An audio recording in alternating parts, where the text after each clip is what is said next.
Ibuku mengidap kanker dan meninggal sebelum aku menikah. Dan ayahku menderita tekanan darah tinggi ketika berusia 57 tahun, menyebabkan pembuluh darahnya pecah, membuat sebagian tubuhnya lumpuh dan terbaring di tempat tidur selama 15 tahun. Akhirnya dia meninggal dalam kesakitan. Pemandangan ayahku terbaring kesakitan meninggalkan bayangan gelap di hatiku. Aku menderita tekanan darah tinggi dan nyeri dada karena masalah jantung. Terkadang, separuh kepalaku mati rasa, dan rasanya seperti ditusuk-tusuk jarum. Aku juga menderita berbagai masalah kesehatan lainnya, dan sedang menjalani pengobatan jangka panjang. Aku sadar, aku memiliki gejala yang sama dengan ayahku, dan aku selalu khawatir. Sekarang aku sudah tua. Bagaimana jika aku menjadi lumpuh seperti ayahku? Bagaimana aku bisa hidup dengan penyakit itu? Bagaimana aku bisa melaksanakan tugasku dan mengejar kebenaran? Jika aku tak mampu melaksanakan tugas, bagaimana aku dapat diselamatkan? Jadi, setiap kali gejala muncul, aku dihantui oleh perasaan cemas.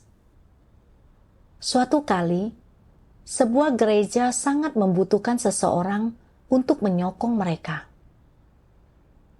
Seorang pemimpin tingkat atas memintaku untuk pergi membantu. Tapi kupikir ada banyak masalah di gereja itu. Jika aku pergi ke sana, itu akan sangat merepotkanku, dan aku harus melakukan banyak hal. Kesehatanku sudah buruk, jadi itu hanya akan membuatku makin lelah. Apakah penyakitku akan terus bertambah parah? Apa yang harus kulakukan jika aku benar-benar sakit? Jadi aku menolaknya. Beberapa bulan kemudian, gereja itu benar-benar membutuhkan seseorang. Dan pemimpin tingkat atas datang untuk kembali membicarakan hal itu denganku. Aku merasa sangat bersalah. Aku tidak pernah memikirkan kehendak Tuhan sebelumnya. Dan merasa sangat gelisah setelah itu. Aku tak bisa lagi menolak tugas itu. Jadi aku mengiyakannya.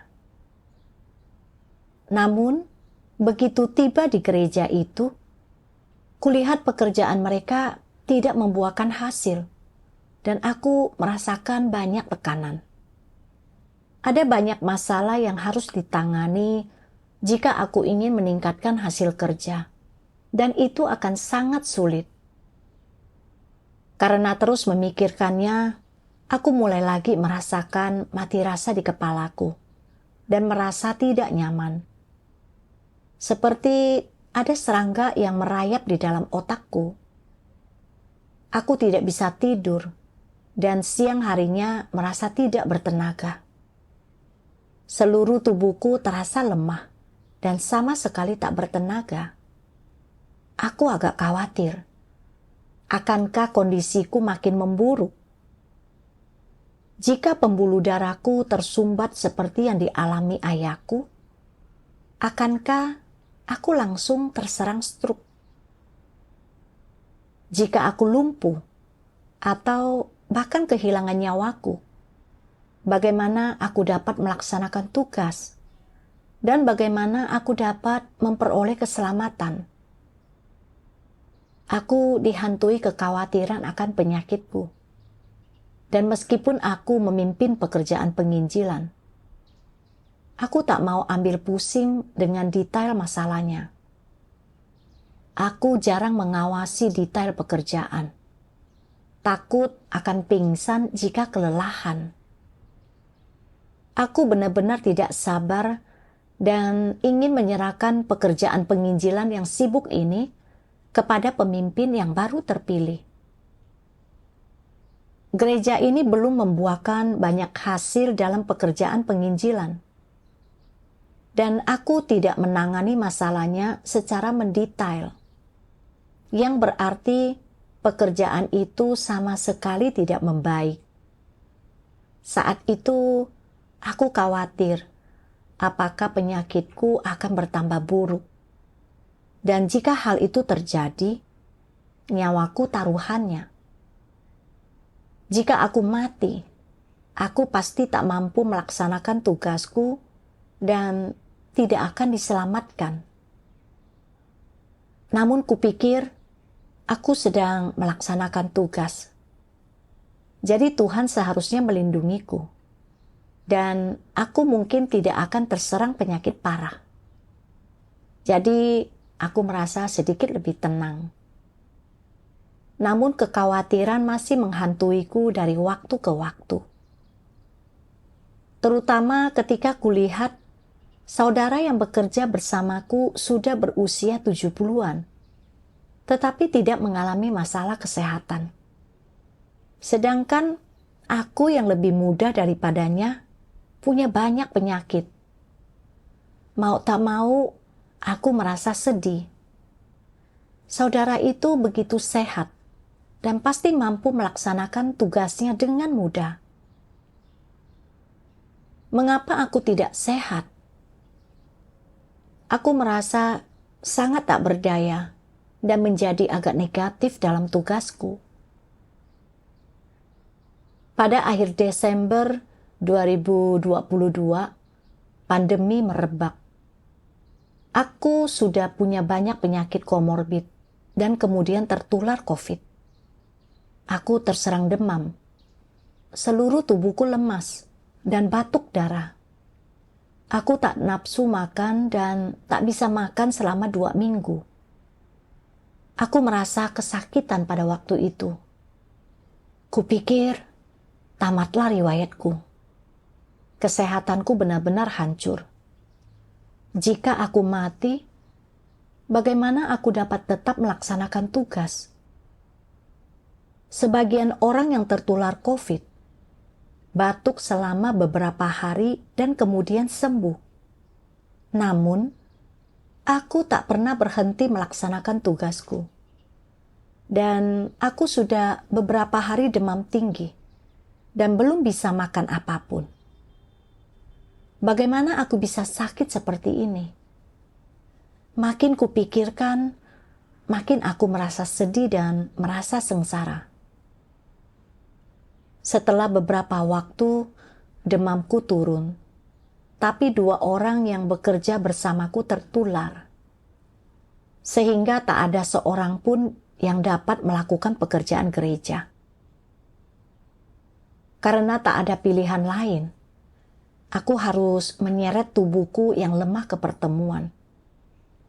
Saat sakit, aku sibuk ke sana kemari selama 2 atau 3 hari. Dan sulit untuk mengkoordinasikan banyak tugas karena pandemi ini. Aku mulai merasa tawar hati dan merasa pekerjaan itu terlalu berat. Kesehatanku makin memburuk dan aku tidak melakukan pekerjaan dengan baik. Jadi kurasa sebaiknya aku pulang dan memulihkan diri.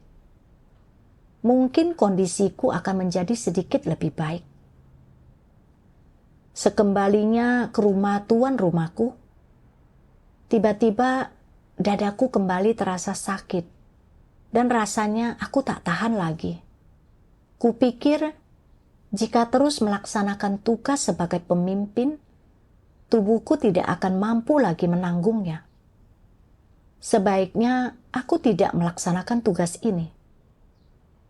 Aku merasa depresi dan terbaring di tempat tidur selama 2 atau 3 hari.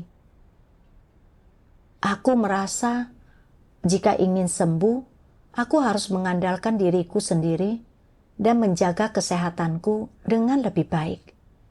Kurasa itu realistis. Aku menulis surat kepada pemimpin untuk menjelaskan pemikiranku. Dan pulang ke rumah segera setelah aku mengirimkannya.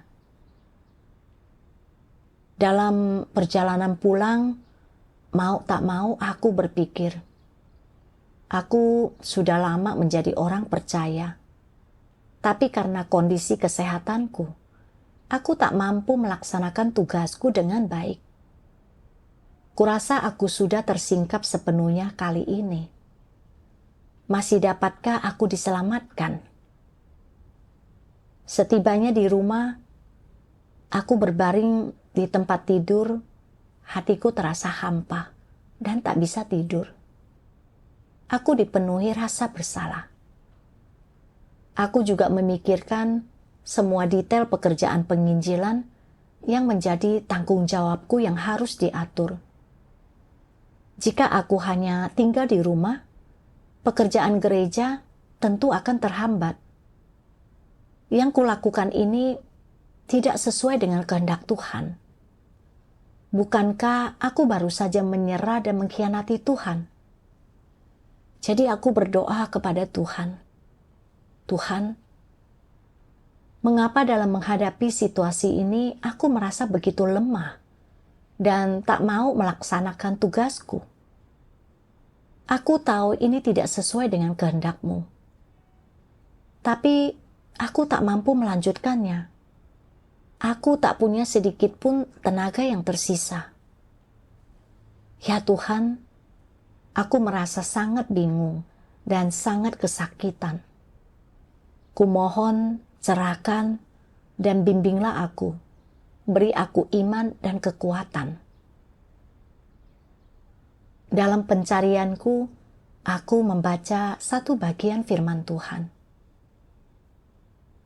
Entah engkau sakit atau merasakan rasa sakit, selama masih ada satu embusan napas yang tersisa, selama engkau masih hidup, selama engkau masih bisa berbicara dan berjalan, maka masih ada tenaga yang dapat kau gunakan untuk melaksanakan tugasmu. Dan engkau harus berkelakuan baik dalam pelaksanaan tugasmu dengan bersikap praktis dan realistis. Engkau tidak boleh melepaskan tugasmu sebagai makhluk ciptaan ataupun tanggung jawab yang Sang Pencipta berikan kepadamu. Selama engkau belum mati, engkau harus melaksanakan tugasmu dan melaksanakannya dengan baik. Aku juga mendengarkan lagu pujian firman Tuhan.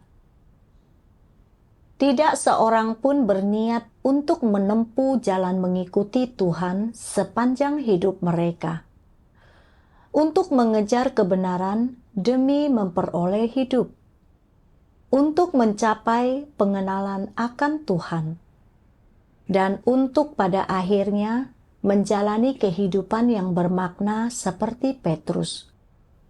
Jadi, orang menjadi tersesat saat mereka berjalan, mendambakan kesenangan daging. Ketika mengalami penderitaan, mereka cenderung menjadi negatif dan lemah, dan tidak memiliki tempat bagi Tuhan di hati mereka. Roh Kudus tidak akan bekerja dalam diri mereka. Dan beberapa orang bahkan ingin berbalik dari Tuhan. Semua upaya yang mereka kerahkan selama bertahun-tahun, mereka percaya telah menjadi sia-sia. Dan ini adalah hal yang sangat berbahaya. Betapa sayangnya, setelah mengalami semua penderitaan itu, setelah mendengar khotbah yang tak terhitung banyaknya, dan setelah menghabiskan waktu bertahun-tahun untuk mengikuti Tuhan, jika semuanya itu menjadi sia-sia. Sangatlah mudah bagi seseorang untuk menempuh jalan menurun, dan memang sulit untuk menempuh jalan yang benar dan memilih jalannya Petrus. Kebanyakan orang memiliki jalan pemikiran yang tidak jelas. Mereka tidak mampu melihat dengan jelas jalan mana yang benar dan jalan mana yang menyimpang.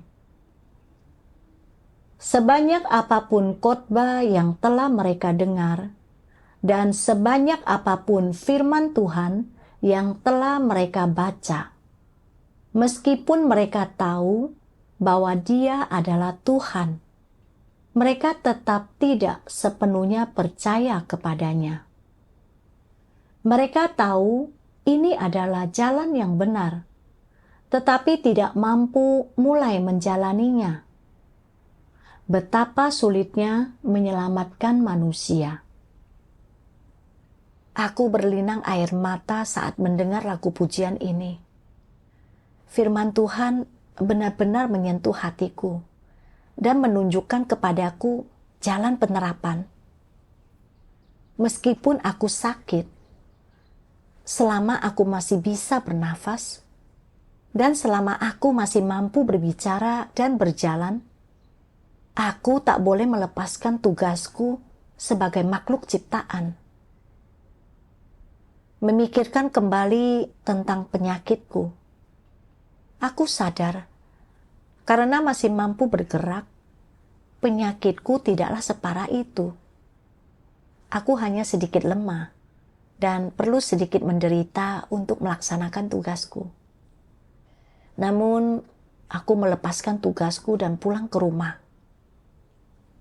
Aku sudah menjadi orang percaya selama bertahun-tahun dan telah mendengarkan begitu banyak firman Tuhan. Apakah aku benar-benar ingin melepaskan tugasku? Aku tak punya hati nurani. Aku sadar tak boleh terus bersikap negatif. Bukankah akan memalukan di mata Tuhan jika kulepaskan tugasku seperti itu? Entah kapan aku akan sembuh selama aku masih bernafas. Seberat apapun tugasku, aku harus berupaya semaksimal mungkin untuk bekerja sama. Firman Tuhan memotivasiku untuk melaksanakan tugasku. Dan tiba-tiba aku merasa jauh lebih bebas. Aku merasakan perubahan dalam keadaanku dan kembali ke gereja itu untuk melaksanakan tugasku. Aku membaca bagian lain firman Tuhan setelah itu. Lalu, ada juga orang-orang yang kondisi kesehatannya buruk, yang tubuhnya lemah dan kurang bertenaga, yang sering menderita penyakit berat atau ringan, yang bahkan tak mampu melakukan hal-hal dasar yang diperlukan dalam kehidupan sehari-hari, yang tak mampu hidup atau berkegiatan seperti layaknya orang yang normal. Orang-orang semacam itu sering merasa tidak nyaman dan kurang sehat saat melaksanakan tugas mereka.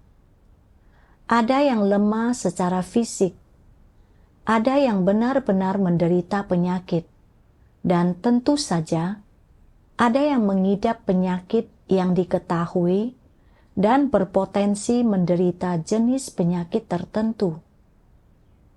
Karena mereka mengalami kesulitan fisik yang nyata semacam itu, orang-orang seperti itu seringkali tenggelam dalam emosi negatif dan merasa sedih, cemas, dan khawatir. Karena apa mereka merasa sedih, cemas, dan khawatir? Mereka khawatir jika mereka terus melaksanakan tugas mereka seperti ini, mengorbankan diri dan menyibukkan diri bagi Tuhan seperti ini, dan selalu merasa selelah ini, maka akankah kesehatan mereka menjadi makin memburuk? Saat mereka mencapai usia 40 atau 50 tahun, apakah mereka akan terbaring tak berdaya di tempat tidur? Apakah kekhawatiran ini beralasan? Akankah ada orang yang memberikan cara yang spesifik untuk menangani hal ini? Siapa yang akan bertanggung jawab atas hal ini? Siapa yang mau bertanggung jawab? Orang yang kesehatannya buruk dan yang tubuhnya tidak sehat akan merasa sedih, cemas, dan khawatir tentang hal-hal tersebut. Orang yang menderita penyakit akan sering berpikir, "Aku bertekad melaksanakan tugasku dengan baik, tetapi aku mengidap penyakit ini. Aku berdoa agar Tuhan menjauhkanku dari bahaya, dan dengan perlindungan Tuhan, aku tak perlu takut. Namun, jika aku kelelahan saat melaksanakan tugasku, akankah penyakitku kambuh? Apa yang akan kulakukan jika penyakitku kambuh? Jika aku harus masuk rumah sakit untuk menjalani operasi, aku tak punya uang untuk membayarnya. Lalu jika aku tidak meminjam uang untuk membayar pengobatanku, akankah penyakitku menjadi bertambah parah? Dan jika penyakitku menjadi bertambah parah, apakah aku akan mati? Dapatkah kematian semacam ini dianggap kematian yang wajar? Jika aku benar-benar mati, akankah Tuhan mengingat tugas-tugas yang telah kulaksanakan? Akankah aku dianggap orang yang telah melakukan perbuatan baik? Akankah aku memperoleh keselamatan? Ada juga orang-orang yang tahu dirinya sakit, yang berarti mereka tahu bahwa mereka benar-benar mengidap penyakit tertentu.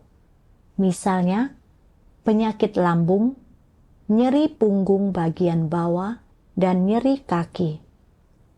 Radang sendi, rematik, serta penyakit kulit, penyakit ginekologi, penyakit hati, hipertensi, penyakit jantung, dan sebagainya. Mereka berpikir, jika aku terus melaksanakan tugasku, akankah rumah Tuhan membayar biaya pengobatan penyakitku? Jika penyakitku bertambah parah dan memengaruhi pelaksanaan tugasku, akankah Tuhan menyembuhkanku? Ada orang-orang yang disembuhkan setelah mereka percaya kepada Tuhan. Jadi, akankah aku juga disembuhkan? Akankah Tuhan menyembuhkanku sama seperti Dia menunjukkan kebaikan kepada orang lain? Jika aku setia melaksanakan tugasku, Tuhan seharusnya menyembuhkanku. Tetapi jika aku berharap Tuhan menyembuhkanku dan Dia tidak melakukannya, lalu apa yang akan kulakukan? Setiap kali mereka memikirkan hal-hal ini, perasaan cemas yang mendalam muncul dalam hati mereka. Meskipun mereka tak pernah berhenti melaksanakan tugas mereka dan selalu melakukan apa yang seharusnya mereka lakukan, mereka selalu memikirkan penyakit mereka, kesehatan mereka, masa depan mereka, serta hidup dan mati mereka. Akhirnya, mereka menarik kesimpulan yang berupa angan-angan. Tuhan akan menyembuhkanku. Tuhan akan melindungiku. Tuhan tidak akan meninggalkanku. Dan Tuhan tidak akan tinggal diam dan pasti melakukan sesuatu jika dilihatnya aku sakit. Pemikiran seperti itu sama sekali tidak ada dasarnya. Bahkan dapat dianggap semacam gagasan. Orang tak akan pernah mampu menyelesaikan kesulitan nyata mereka dengan menggunakan gagasan dan imajinasi seperti ini. Dan di lubuk hatinya, mereka secara samar-samar merasa sedih, cemas, dan khawatir tentang kesehatan dan penyakit mereka. Mereka tidak tahu siapa yang akan bertanggung jawab atas hal-hal ini, atau apakah ada orang yang mau bertanggung jawab atas hal-hal ini bagi mereka. Jika Tuhan tidak berfirman, aku pasti masih tidak tahu bahwa selalu mengkhawatirkan penyakitku adalah emosi negatif. Dan kuanggap sah-sah saja mengkhawatirkan hal itu. Kini aku sadar, aku telah terikat dalam emosi negatif ini. Karena aku mengidap penyakit komorbid, yaitu tekanan darah tinggi dan nyeri di dada karena masalah jantungku, aku mengalami gejala yang cukup sering kambuh. Ketika bertugas, gejala yang kurasakan makin parah, dan aku sedikit lebih lelah. Aku khawatir penyakitku akan menjadi makin parah. Jika aku mati, bagaimana aku bisa melaksanakan tugasku? Jadi aku takut akan kehilangan kesempatan untuk diselamatkan. Ketika kesehatanku tidak terlalu buruk, aku mampu terus melaksanakan tugasku. Aku merasa sedang membayar harga dan Tuhan pasti melindungiku. Tapi begitu gejalaku muncul, aku dibanjiri dengan semua perasaan tertekan ini. Aku selalu mengkhawatirkan masa depanku dan tak mampu melaksanakan tugasku dengan bebas. Makin aku memikirkan tubuhku, makin aku takut akan kematian dan akan kesulitan serta penderitaan yang disebabkan oleh kesehatan yang buruk. Dan saat aku teringat kembali ayahku yang terbaring di tempat tidur, menahan rasa sakit yang mengerikan setiap hari, menatap tembok putih tanpa daya, tanpa harapan dalam hidup, aku takut menjadi seperti dia. Itulah sebabnya aku selalu memikirkan tubuhku saat melaksanakan tugasku. Aku gemetar ketakutan, takut mengerahkan segenap kemampuanku. Aku tak mau bekerja keras untuk mempelajari rincian pekerjaan penginjilan, yang berarti pekerjaan itu tak pernah mengalami kemajuan yang baik. Dan setelah tertular COVID dan kondisiku makin memburuk, kekhawatiranku menjadi makin serius. Aku tak mau lagi melaksanakan tugasku. Menyerah begitu saja dan berlari pulang. Aku sadar betapa kuatnya pengaruh emosi negatif itu terhadapku. Karena hidup dalam kecemasan itu, aku makin memberontak terhadap Tuhan. Dan hidupku menjadi makin menyedihkan dan menyakitkan. Sebenarnya, aku tahu bahwa kelahiran, penuaan, penyakit, dan kematian semuanya berada di tangan Tuhan, berada di luar kendaliku, dan tidak mungkin bagiku untuk menghindari penyakit. Aku harus menghadapinya dengan benar dan tunduk pada pengaturan Tuhan. Sebanyak apapun aku khawatir, aku tidak mampu mengubah apapun. Namun, karena aku selalu memikirkan masa depanku dan jalan keluar, mau tak mau aku hidup dalam keadaan cemas. Aku membuat diriku merasakan banyak ketegangan dan penderitaan yang tak perlu. Aku sangat bodoh. Menyadari hal ini, aku tidak mau lagi hidup dalam keadaan negatif seperti itu. Setelah itu, aku membaca satu bagian firman Tuhan. Ketika penyakit tiba-tiba menyerang, Jalan apa yang harus orang tempuh? Bagaimana mereka harus memilih?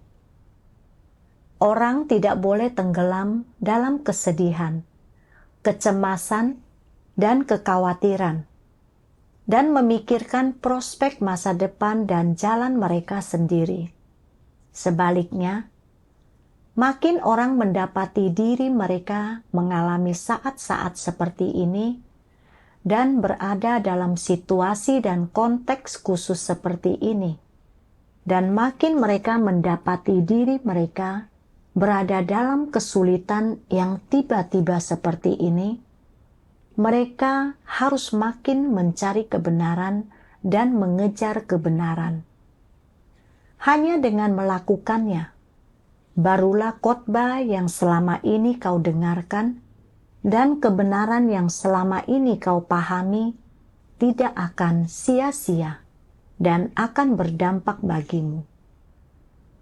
Makin engkau mendapati dirimu berada dalam kesulitan seperti ini, makin engkau harus melepaskan keinginanmu sendiri dan tunduk pada pengaturan Tuhan.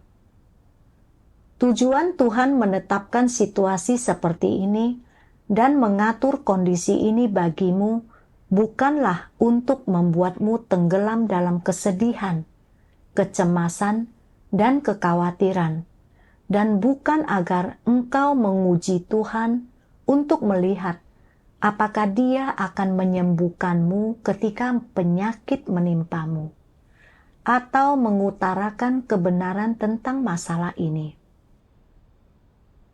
Tuhan mengatur situasi dan keadaan khusus ini bagimu agar engkau dapat memetik pelajaran nyata dalam situasi dan keadaan seperti itu, agar engkau memperoleh jalan masuk yang lebih dalam ke dalam kebenaran, dan agar engkau makin tunduk kepada Tuhan, dan agar engkau tahu dengan lebih jelas dan akurat tentang bagaimana Tuhan mengatur semua orang, peristiwa, dan hal-hal. Nasib manusia berada di tangan Tuhan, dan entah manusia mampu merasakannya atau tidak, entah mereka benar-benar menyadarinya atau tidak, mereka harus taat dan tidak menentang, tidak menolak, dan tentu saja tidak menguji Tuhan. Bagaimanapun juga, engkau akan mati, dan jika engkau menentang, menolak, dan menguji Tuhan, maka dapat dipastikan akan seperti apa kesudahanmu. Sebaliknya, jika dalam situasi dan keadaan yang sama, engkau mampu mencari bagaimana seharusnya makhluk ciptaan tunduk pada pengaturan Sang Pencipta, mencari pelajaran apa yang dapat kau petik dan watak rusak apa yang harus kau ketahui dalam situasi yang Tuhan atur bagimu, dan memahami kehendak Tuhan dalam situasi seperti itu, serta memberikan kesaksianmu dengan baik untuk memenuhi tuntutan Tuhan, maka inilah yang harus kau lakukan. Ketika Tuhan mengatur agar seseorang menderita suatu penyakit, entah berat atau ringan, tujuan Dia melakukannya bukanlah untuk membuatmu memahami seluk-beluk jatuh sakit, kerugian yang penyakit itu timbulkan pada dirimu, kesukaran dan kesulitan yang disebabkan penyakit itu terhadapmu, dan segala macam perasaan yang kau rasakan karena penyakit tersebut. Tujuan Dia bukanlah agar engkau memahami penyakit melalui sakitnya dirimu. Sebaliknya, tujuan Dia adalah agar engkau memetik pelajaran dari penyakit, belajar bagaimana merasakan kehendak Tuhan, belajar memahami watak rusak yang kau perlihatkan dan sikapmu yang keliru terhadap Tuhan saat engkau sakit, dan belajar bagaimana tunduk pada kedaulatan dan pengaturan Tuhan, sehingga engkau mampu benar-benar taat kepada Tuhan dan mampu tetap teguh dalam kesaksianmu. Inilah yang terpenting. Tuhan ingin menyelamatkanmu dan mentahirkanmu melalui penyakit. Hal apa tentang dirimu yang ingin Tuhan tahirkan? Dia ingin mentahirkanmu dari semua keinginan dan tuntutanmu yang berlebihan terhadap Tuhan, dan bahkan mentahirkanmu dari berbagai rencana, penilaian, dan perencanaan yang kau buat dengan segala cara untuk bertahan hidup dan untuk tetap hidup. Tuhan tidak memintamu untuk membuat rencana. Dia tidak memintamu untuk menilai, dan Dia tidak mengizinkanmu memiliki keinginan yang berlebihan terhadapnya. Dia hanya memintamu untuk tunduk kepadanya dan mengetahui sikapmu sendiri terhadap penyakit saat engkau mengalaminya. Dan saat engkau berlatih untuk tunduk, untuk engkau mengetahui sikapmu sendiri terhadap penyakit, dan mengetahui sikapmu terhadap kondisi tubuh yang Dia berikan kepadamu, serta keinginan pribadimu. Setelah engkau mengetahui hal-hal ini, engkau akan mampu memahami betapa bermanfaatnya bagimu lingkungan penyakit yang telah Tuhan aturkan bagimu, atau kondisi tubuh yang telah Dia berikan kepadamu, dan engkau akan mampu menyadari betapa bermanfaatnya pengaturan itu untuk mengubah watakmu, untuk engkau memperoleh keselamatan, dan untuk jalan masuk kehidupanmu. Itulah sebabnya, ketika penyakit tiba-tiba menyerang, engkau tidak boleh selalu bertanya-tanya bagaimana engkau dapat menghindarinya atau melarikan diri darinya atau menolaknya. Aku memahami kehendak Tuhan setelah membaca firman-Nya. Ketika penyakit menyerang, aku tidak boleh terjebak dalam emosi negatif kecemasan, dan tidak boleh menguji apakah Tuhan akan menyembuhkanku atau tidak. Sebaliknya, aku harus belajar tunduk pada pengaturan Tuhan dalam lingkungan yang Dia atur. Mengalami sakit bukan berarti Tuhan dengan sengaja mempersulit diriku. Dia ingin aku mencari kebenaran dan memahami pelajaran apa yang harus kupetik. Mengingat kembali saat aku jatuh sakit dan merasa kesakitan, aku mengkhawatirkan jalan di depanku dan masa depanku. Takut aku akan mati dan tidak dapat memperoleh keselamatan. Aku merasa Tuhan telah mengatur situasi itu untuk mengusirku. Itu adalah kesalahpahaman terbesarku tentang Tuhan. Padahal sebenarnya itu sama sekali bukan kehendak Tuhan. Dia mengatur situasi itu untuk memberiku pengalaman nyata tentang penyakit, untuk menyingkapkan kerusakan dan kekurangan di dalam diriku, dan untuk memperlihatkan kepadaku bahwa meskipun aku mengaku percaya kepada Tuhan dalam hatiku, aku tidak percaya Dia mengendalikan segalanya. Itu juga membuatku sadar bahwa ketika aku sakit, aku hanya memikirkan tubuhku. Aku tahu seseorang sangat dibutuhkan untuk pekerjaan gereja, tapi aku tetap menolak tugasku. Meskipun kemudian aku dengan enggan menerimanya, aku tidak dengan sepenuh hati membayar harga untuk itu. Saat tertular COVID dan kondisiku memburuk, aku berdebat dengan Tuhan dan menentangnya. Pada akhirnya, aku melepaskan tugasku dan mengkhianati Tuhan, menyebabkan kerugian terhadap pekerjaan gereja. Aku sadar sebagai orang percaya selama ini, aku tak punya sedikit pun rasa takut akan Tuhan, dan sikapku sangat sembarangan terhadap tugasku.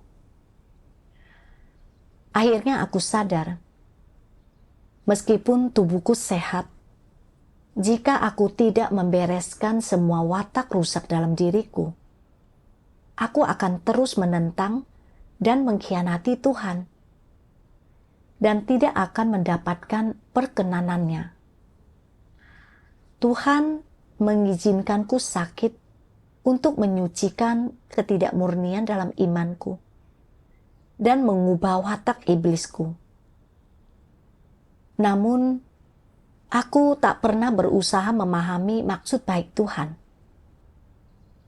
Aku selalu tenggelam dalam kecemasan dan kekhawatiran tentang penyakitku, dan menentang Tuhan yang mengatur situasi ini. Selalu memikirkan rencana dan pengaturanku sendiri. Aku bahkan berpikir Tuhan ingin mengusirku. Aku benar-benar memberontak dan tak punya kemanusiaan dan nalar. Aku tak boleh selalu memperlakukan penyakitku dengan sikap seperti itu. Aku harus memperbaiki sikapku, merenungkan dan mengenali watakku yang rusak, dan mengejar kebenaran di tengah penyakit ini. Itulah yang seharusnya kulakukan.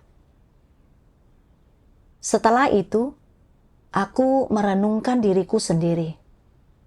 Apa sumber dari kecemasanku yang terus-menerus setelah aku sakit?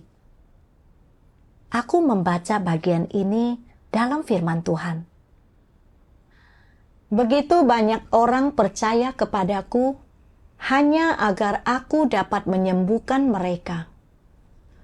Begitu banyak orang percaya kepadaku hanya agar aku dapat menggunakan kuasaku untuk mengusir roh-roh najis dari tubuh mereka.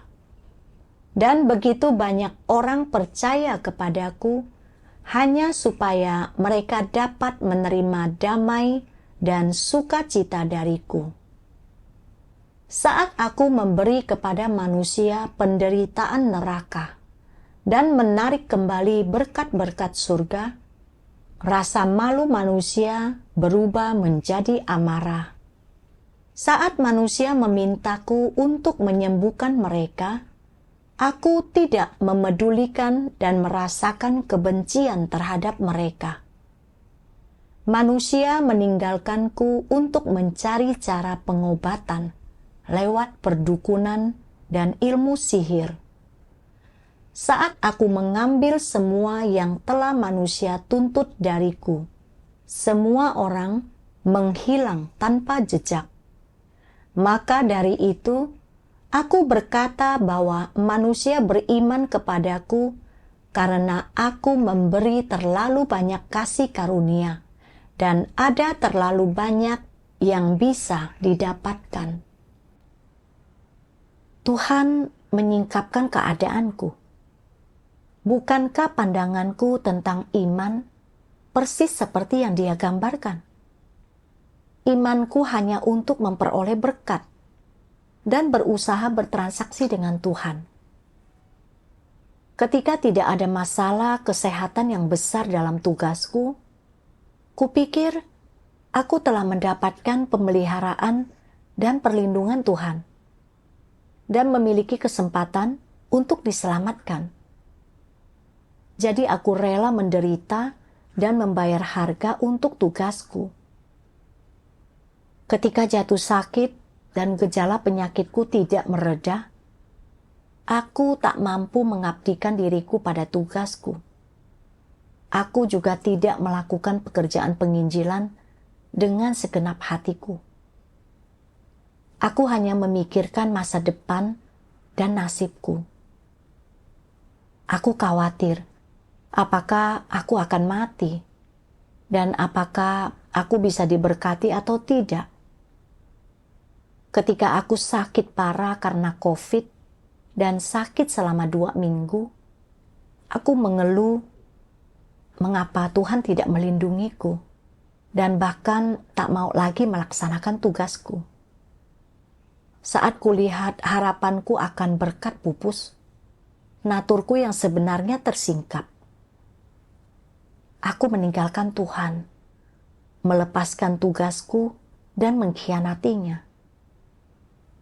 Aku benar-benar menentang Tuhan, memberontak dan menentang Dia, berdebat dengan Tuhan, bersikap negatif dan menentang. Di manakah rasa kemanusiaan dan nalarku? Saat merenungkannya, aku benar-benar bersyukur kepada Tuhan karena telah mengatur situasi itu untukku.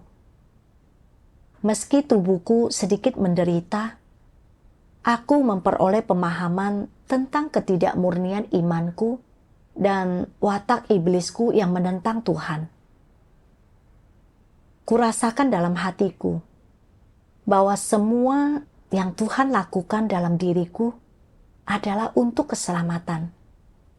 Dan semua itu kasih. Kemudian, aku membaca lebih banyak firman Tuhan dan memperoleh lebih banyak wawasan tentang masalah kematian. Firman Tuhan katakan, entah engkau mengidap penyakit yang berat atau ringan, saat penyakitmu itu menjadi parah, atau engkau sedang menghadapi kematian, ingatlah satu hal, jangan takut mati. Sekalipun engkau mengidap kanker stadium akhir, sekalipun angka kematian karena penyakitmu itu sangat tinggi, jangan takut mati. Sekalipun engkau sangat menderita, jika engkau takut mati, engkau tidak akan mampu tunduk. Jika penyakitmu menjadi sangat parah, sehingga engkau bisa mati kapan saja, dan angka kematian karena penyakit ini tinggi, berapapun usia orang yang mengidap penyakit tersebut, dan sekalipun waktu dari mulai orang mengidap penyakit ini hingga mereka mati sangatlah singkat. Apa yang seharusnya kau pikirkan di dalam hatimu? Aku tidak boleh takut mati. Semua orang akan mati pada akhirnya. Namun, tunduk kepada Tuhan adalah sesuatu yang kebanyakan orang tak mampu melakukannya. Dan aku dapat menggunakan penyakit ini untuk berlatih tunduk kepada Tuhan. Aku harus memiliki pemikiran dan sikap yang tunduk pada pengaturan dan penataan Tuhan. Dan aku tidak boleh takut mati. Mati itu mudah, jauh lebih mudah daripada hidup. Engkau bisa saja merasakan rasa sakit yang ekstrim, dan engkau tidak akan menyadarinya. Dan begitu matamu terpejam, napasmu berhenti, jiwamu meninggalkan tubuhmu, dan hidupmu berakhir. Seperti inilah kematian terjadi. Sesederhana ini. Tidak takut mati adalah salah satu sikap yang harus orang miliki. Selain ini, engkau tidak boleh khawatir tentang apakah penyakitmu itu akan memburuk atau tidak, atau apakah engkau akan mati jika engkau tidak dapat disembuhkan, atau berapa lama engkau akan sakit sebelum akhirnya engkau mati, atau rasa sakit seperti apa yang akan kau alami saat tiba waktunya engkau mati. Engkau tidak boleh mengkhawatirkan hal-hal ini. Ini bukanlah hal-hal yang perlu kau khawatirkan. Ini karena hari itu pasti akan tiba, dan pasti akan tiba pada tahun tertentu, pada bulan tertentu, dan pada hari tertentu. Engkau tidak dapat menyembunyikan dirimu darinya, dan tidak dapat menghindarinya. Itu adalah nasibmu. Yang kau sebut nasib itu telah ditetapkan sejak semula oleh Tuhan, dan sudah diatur olehnya. Berapa tahun engkau hidup dan kapan engkau mati, itu telah ditentukan oleh Tuhan. Jadi, apa yang perlu kau khawatirkan? Engkau bisa saja mengkhawatirkannya, tetapi itu tidak akan mengubah apapun. Engkau bisa saja mengkhawatirkannya, tetapi engkau tak dapat menghindari terjadinya hal itu. Engkau bisa saja mengkhawatirkannya, tetapi engkau tidak dapat menghentikan tibanya hari itu. Oleh karena itu, kekhawatiranmu itu sia-sia dan hanya akan membuat beban penyakitmu menjadi makin berat. Setelah membaca firman Tuhan, menjadi jelas bagiku bahwa kematian setiap orang ditentukan oleh Tuhan. Dan mengkhawatirkannya seperti apapun tidak ada gunanya. Setiap kali mengalami gejala atau merasa tidak nyaman, aku khawatir jika gejala tersebut bertambah parah, aku bisa kehilangan nyawaku. Aku tidak mengerti bahwa waktu kematian semua orang telah sejak lama ditentukan oleh Tuhan. Dan itu bukan disebabkan oleh kelelahan dari tugas kita. Aku teringat ketika bibiku masih muda. Dia lemah dan sakit-sakitan. Selalu keluar masuk rumah sakit. Kami semua mengira hidupnya tidak akan lama di dunia ini. Namun di luar dugaan, kini setelah usianya bertambah, kesehatannya makin membaik. Usianya sudah di atas 80 tahun dan masih mampu mengurus dirinya sendiri. Sedangkan suaminya yang selalu sehat dan hampir tak pernah sakit, tiba-tiba mengidap kanker hati dan meninggal. Contoh kehidupan nyata ini memperlihatkan kepadaku bahwa hidup dan mati kita berada dalam kendali dan pengaturan Tuhan. Aku mengidap beberapa penyakit. Entah kondisiku akan memburuk atau tidak. Entah aku akan mati atau tidak. Ini tidak dapat diselesaikan dengan mengkhawatirkannya. Semuanya tergantung pada kedaulatan Tuhan. Apakah kita akan mati atau tidak, itu tidak ada kaitannya dengan kelelahan karena tugas kita. Ada orang-orang yang tidak melaksanakan tugas dan selalu menjaga kesehatan mereka.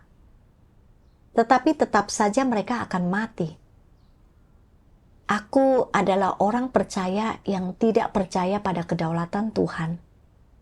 Selalu hidup dalam kegelisahan karena takut mati. Aku tidak benar-benar percaya kepada Tuhan. Sebenarnya, semua orang akan mati. Itu adalah hukum alam. Kematian bukanlah sesuatu yang perlu ditakuti. Hidup dan mati kita telah ditentukan dari semula oleh Tuhan. Dan aku harus tunduk pada apa yang Tuhan atur. Kapanpun kematian datang, aku harus menghadapinya dengan tenang. Aku harus setia pada tugasku dan mengerahkan segenap kemampuanku ke dalamnya. Dan berusaha tidak memiliki penyesalan saat aku mati. Dan inilah satu-satunya cara untuk merasa puas dan tenang. Jika aku selalu hidup dalam emosi negatif kecemasan, selalu membuat rencana untuk tubuhku, tidak sungguh-sungguh mengerahkan segenap kemampuanku dalam tugasku, akhirnya aku akan menyesal dan merasa bersalah. Dan aku akan menunda pekerjaan gereja.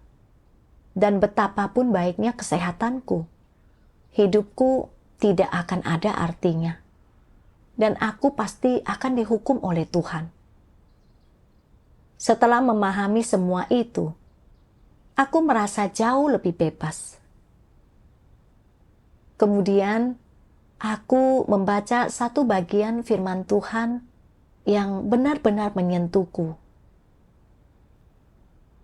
Apa nilai hidup seseorang?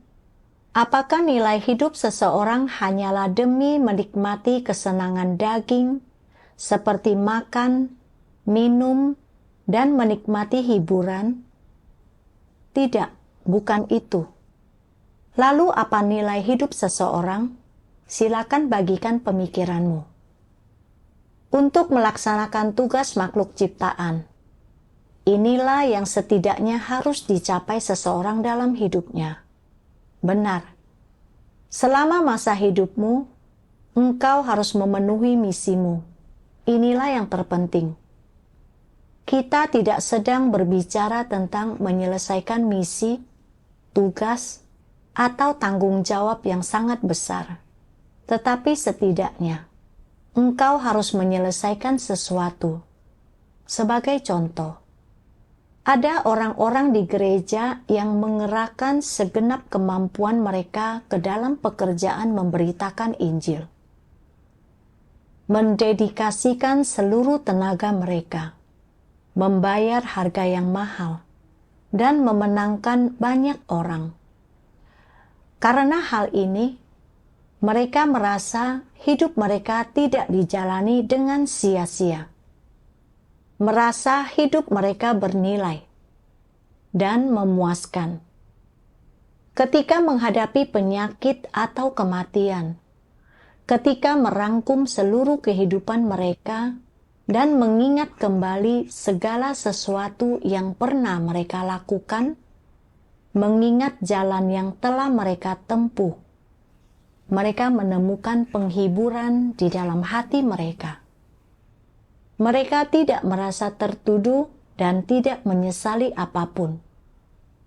Ada orang-orang yang mengerahkan segenap kemampuan mereka saat memimpin di gereja, atau saat bertanggung jawab atas aspek pekerjaan tertentu.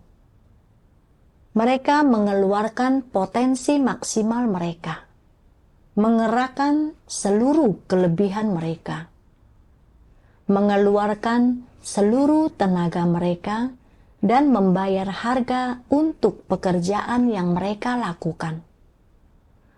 Melalui penyiraman, kepemimpinan, bantuan, dan dukungan yang mereka lakukan, mereka membantu banyak orang di tengah kelemahan dan kenegatifan mereka sendiri, agar orang-orang itu menjadi kuat dan tetap teguh, bukan menarik diri, melainkan kembali ke hadirat Tuhan dan bahkan akhirnya bersaksi tentang Dia.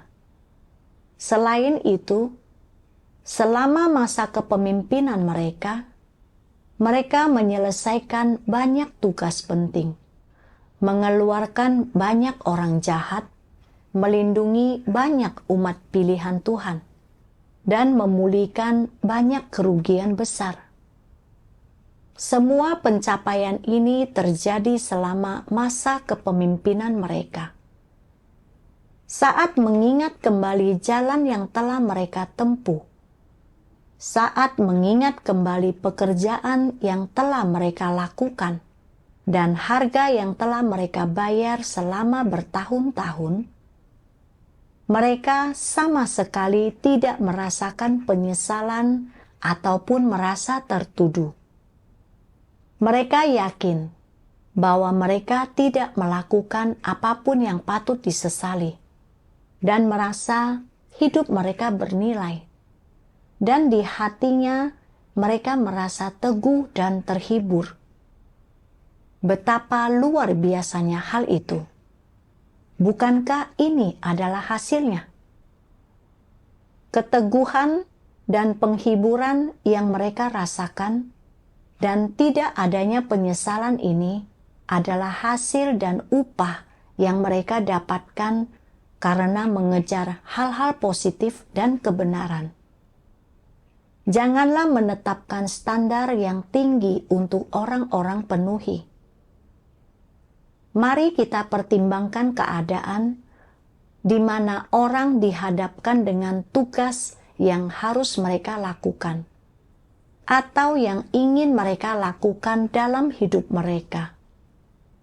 Setelah menemukan tempat mereka, mereka tetap teguh melaksanakan tugas mereka, mempertahankannya, berupaya keras, membayar harga, dan mengerahkan seluruh tenaganya untuk mencapai dan menyelesaikan apa yang harus mereka kerjakan dan selesaikan.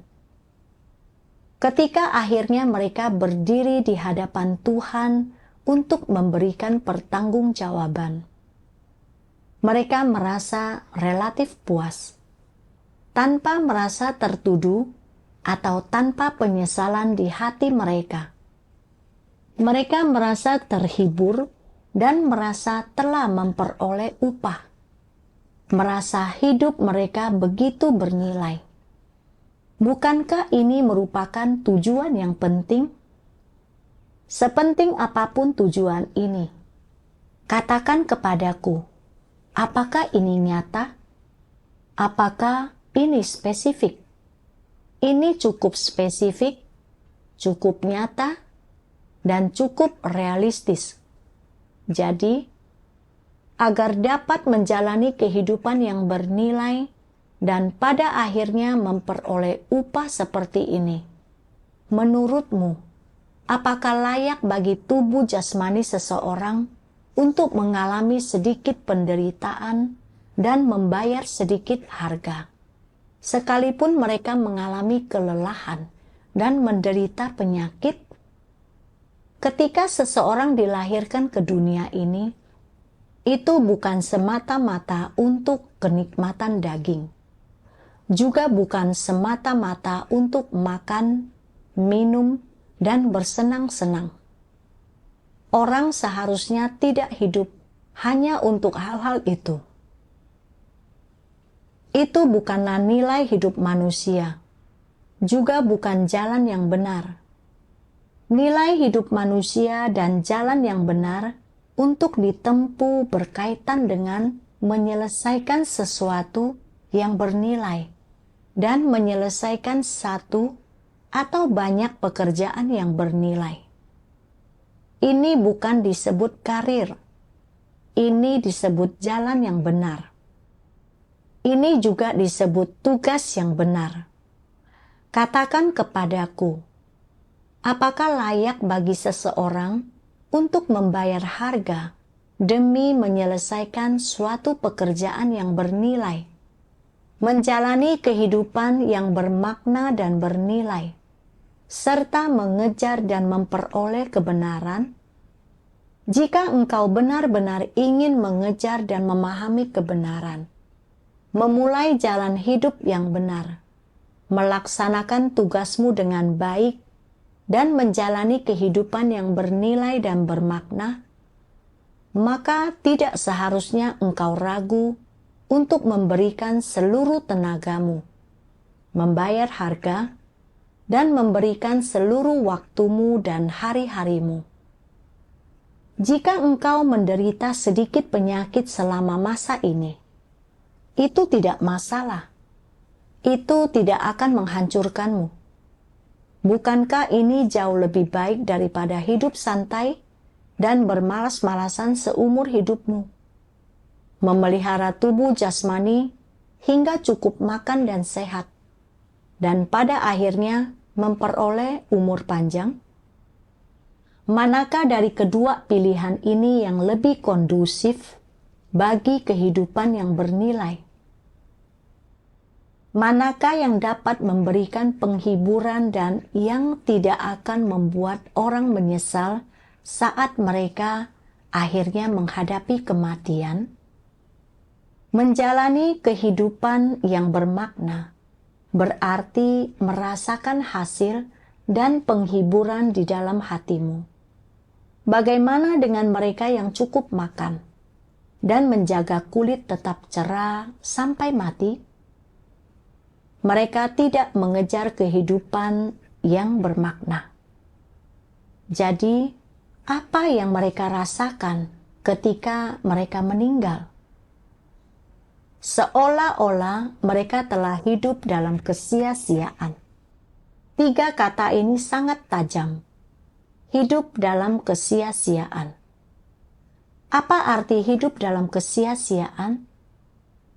Hidup dalam kesia-siaan menyia-nyiakan hidup. Apa dasar dari 2 frasa ini? Pada akhir hidup mereka mendapati bahwa mereka belum memperoleh apapun. Jadi, apa yang seharusnya orang peroleh? Mereka harus memperoleh kebenaran atau menyelesaikan hal-hal yang bernilai dan bermakna dalam hidup ini. Mereka harus melaksanakan tugas mereka sebagai makhluk ciptaan. Jika mereka tidak melakukan semua itu, dan hanya hidup untuk tubuh jasmani, mereka akan merasa bahwa hidup ini telah dijalani dalam kesia-siaan dan sia-sia. Setelah membaca bagian ini dalam firman Tuhan, aku memahami arti hidup manusia. Aku merenungkan bagaimana kini aku punya kesempatan melaksanakan tugas sebagai makhluk ciptaan. Dan itu hal yang paling benar untuk dilakukan. Orang tidak percaya mengejar makanan, minuman, dan kesenangan. Dan meskipun mereka memiliki kenikmatan daging dan tidak banyak menderita, ketika kematian menghampiri, mereka tidak tahu untuk apa orang menjalani hidupnya. Itu hidup yang dijalani dengan sia-sia. Aku dapat diangkat oleh Tuhan dan menjadi pemimpin dalam tugasku selama hidupku. Jadi aku harus mengerahkan segenap kemampuanku dan mengambil tanggung jawab atas proyek-proyek gereja sebagaimana yang diminta oleh yang di atas. Memimpin saudara-saudari untuk mengejar kebenaran dan melaksanakan tugas mereka berdasarkan prinsip dan melakukan bagianku untuk menyebarluaskan Injil Kerajaan. Ini hal yang paling bermakna. Namun, jika orang hanya menjalani hidup mereka untuk tubuh, mereka menyia-nyiakan hari-hari mereka. Dan hidup menjadi sama sekali tidak bermakna. Sama seperti sebelumnya. Ketika aku melepaskan tugasku dan pulang ke rumah agar aku tidak pingsan.